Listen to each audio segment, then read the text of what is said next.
আমি হোস্টেলে থেকেই পড়াশোনা করেছি, এখন বর্তমানে শিক্ষিকার কাজ করছি মিশন স্কুলে। কালকে কোথা থেকে ফিরছিলেন?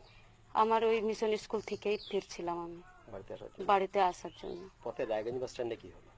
রায়গঞ্জ বাস স্ট্যান্ডে আমি দিদির জন্য অপেক্ষা করছিলাম, তারপরে ওখানে দেখি দুইটা মেয়ে আগে থেকে দাঁড়িয়েছিল। আমি ওদেরকে জিজ্ঞাসা করতে গিয়েই মানে মদ্যপান অবস্থায় 4-5 জন উপরে ছিল, ওখান থেকে নেমে আমাদেরকে দেখার পর আমি যখন জিজ্ঞাসা করতে যাই সাথে সাথে আমাকে ধরে নেয়, আমাদের 3 জনকেই ধরে নেয়, ধরে টেনে টেনে উপরে নিয়ে যায় ধাক্কা ধাক্কি করে, মানে ভাঙা বোতলগুলো দেখায়, পিস্তল দেখায়, তারপরে হাত মানে শরীরের বিভিন্ন অঙ্গে হাত দিতে শুরু করে, ওরা নানাভাবে ইয়ে করতে থাকে। তো আমি বললাম যে দিদি আসছে, তাহলে দিদিকে আমি ফোন করি।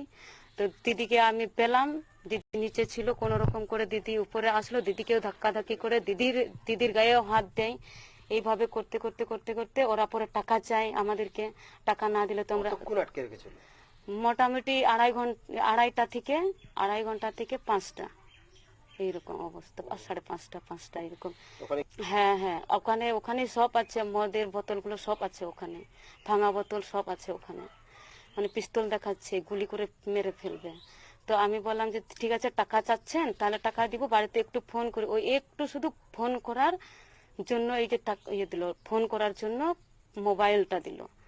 ওই 1 মিনিটের মধ্যে 2 মিনিটের মধ্যেই আমি পঞ্চায়েত সমিতিকে ফোন করি, পঞ্চায়েত প্রধানকে ফোন করি, আর ওই আমার একটা মাস্টার দাদা আছে ওকে ফোন করে, ওনারা সাথে সাথেই পুলিশকে ফোন করেন, পুলিশ তখন ঘেরাও করেন। আর ঘেরাও করার আগেই ওই মেয়ে দুটাকে ওরা নিয়ে পালিয়ে যায়, মোটামুটি 6 জন।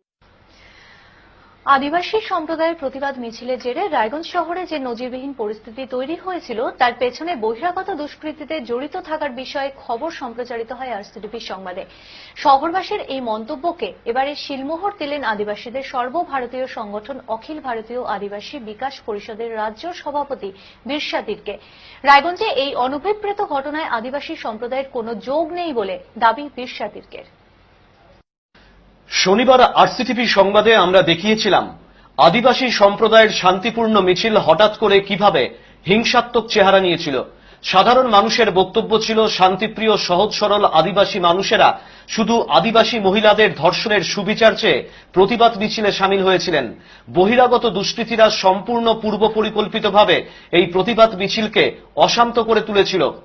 শহরবাসীর এই মন্তব্যকে এবারে সিলমোহর দিলেন আদিবাসীদের সর্বভারতীয় সংগঠন অখিল ভারতীয় আদিবাসী পরিষদের রাজ্য সভাপতি বিরসা তিরকে। মুখ্যমন্ত্রী মমতা বন্দ্যোপাধ্যায়ের অত্যন্ত আস্থাভাজন বিরসা তিরকে ইতিমধ্যেই বঙ্গবিভূষণ সম্মানে ভূষিত হয়েছেন। রাজ্য প্রাইস মনিটরিং কমিটির চেয়ারম্যানের পাশাপাশি ডুয়ার্স তরাই টাস্কফোর্সের চেয়ারম্যান পদেও আসীন রয়েছেন বিরসা তিরকে। রবিবার এক টেলিফোনিক সাক্ষাৎকারে এই আদিবাসী সম্প্রদায়ের রাজ্য নেতা জানালেন, আদিবাসী মানুষেরা সবসময়ই শান্তিপ্রিয়, তারা কখনোই হিংসাত্মক আন্দোলন করে না। উল্লেখ্য, গত 9 জুলাই রায়গঞ্জ পুর বাস স্ট্যান্ডে 2 নাবালিকা সহ 4 আদিবাসী মহিলাকে ধর্ষণের অভিযোগ ওঠে কয়েকজন দুষ্কৃতীর বিরুদ্ধে। এই